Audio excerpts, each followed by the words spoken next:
about 20 years ago, when this awakening occurred for me, my desire really was to communicate that to others in terms of what that realization entails.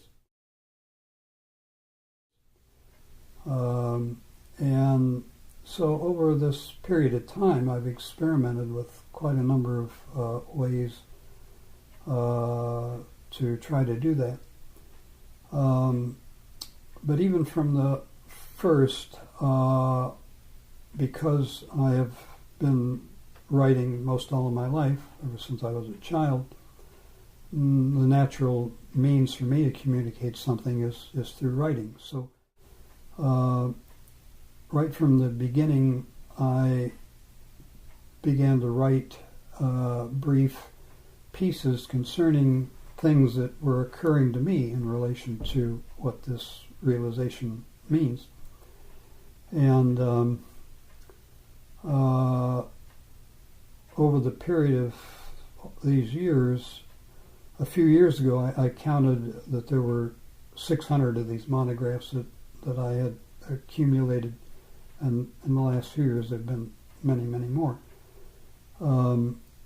So they've come about in many different ways. One, as I say, just writing down things that I thought were worth noting in relation to what realization means.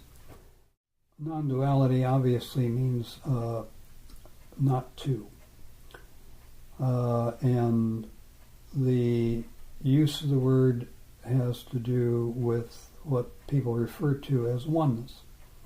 The idea that many people have of oneness has something to do with me and God being united in one form or another. The difference really is that in non-duality, there's neither I or God as separate entities. There is, at best, just this one thing. Not two things that are united, but one thing that's indivisible. So non-duality really represents a different perspective than what many people think of as oneness when they think in terms of unification of different things, different entities.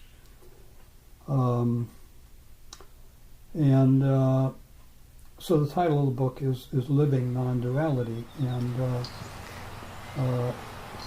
as someone who's lived in this perspective for 20 years or so, these monographs have to do with what it means to live day to day with non-dual awareness. In that awareness, what is the status of traditional religions? Yes, that's a good matter. What is the status of religion in that context? Well, first of all, I think it's important to distinguish between religion and spirituality. Religion basically has certain doctrines and formats and rituals and so on and so forth. The spirituality that I find that most people seem to be looking for today is something outside of the sphere of religiosity. It's a direct personal experience with spiritual truth as opposed to something that's filtered down through certain gospels and so on. There seems to me something about non-duality that's fairly radical. Mm-hmm. Would you like to talk about that? Yes. There is something about non-duality that is radical. That's why in contemplating immersing oneself in it, there tends to be, for many people, fear. Because basically it's a relinquishing of what we're accustomed to. As Krishnamurti used to say, it's a matter of moving from the known to the unknown. So, so there's a radical quality to it. Whereas in traditional religions, compromise with what we want, in a sense. I mean, Yes, that's exactly. part of their attraction. Mm-hmm. Yeah, in other words, you can be a religious person and not basically make any changes in your life. The development that proceeds from non-dual awareness is that your life does change, your behavior changes. So it's a different effect.